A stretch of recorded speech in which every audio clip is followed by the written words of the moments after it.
Hi hello friends, welcome to VCS law firm. இன்றைக்கி நம்ம contract 2 பற்றி பார்க்க போகிறோம். இந்தியன் கான்ட்ராக்ட் ஆக்ட் 1872ல் மொத்தம் 266 செக்ஷன்ஸ் இருக்குது. அதை நம்ம 4 டிவிஷனாக பிரிப்போம். ஃபர்ஸ்ட் டிவிஷன் வந்து general principle of law of contract, section 1 to 75 வரைக்கும் இதில் கவர் ஆயிரும். Second division contract relating to sale of goods, section 76லேருந்து 123 வரைக்கும் இதில் கவர் ஆயிரும். தேர்ட் டிவிஷன் ஸ்பெஷல் கான்ட்ராக்ட்ஸ், இதில் 5 சப் ஹெட்டிங்ஸ் வரும். Indemnity, guarantee, bailment, pledge, agency. இந்த 5 சப் டிவிஷனுக்கு கீழே செக்ஷன் 124லேருந்து 238 வரைக்கும் கவர் ஆகும். Fourth division contract relating to partnership. இந்த டிவிஷனில் செக்ஷன் 239லேருந்து 266 வரைக்கும் கவர் ஆகும். இந்தியன் கான்ட்ராக்ட் ஆக்ட் 1872ல் 2 ப்ரொவிஷன் இருக்குது, sale of goods and partnership. இப்போ இந்த 2 ப்ரொவிஷனையுமே 2 தனி ஆக்டாக மாற்றிட்டாங்க. Sale of goods act 1930 and Indian partnership act 1932.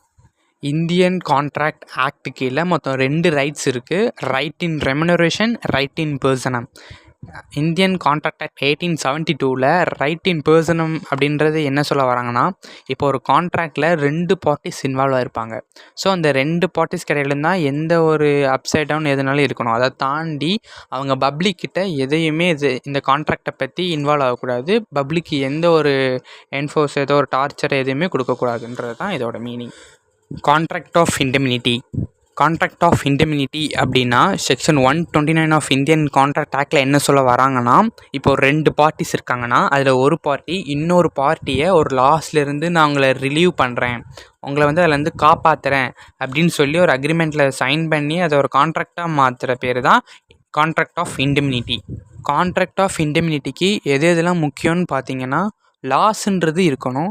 அந்த லாஸ் வந்து ஒன்று ப்ராமிசரால் இருக்கணும், இல்லைன்னா அதர் பீப்புளால் அந்த லாஸ் இருக்கணும். ஸோ இப்போ அந்த அக்ரிமெண்ட்டுக்கு அப்புறம் ஏதாவது ஒரு லாஸ் வந்துச்சுன்னா அந்த லாஸ் எல்லாருமே அந்த ப்ராமிஸி தான் லயபிளாக இருப்பாங்க. கான்ட்ராக்ட் 2ஓட இன்ட்ரொடக்ஷன் அவ்வளோதான் ஃப்ரெண்ட்ஸ். தேங்க்யூ ஃபார் வாட்சிங்.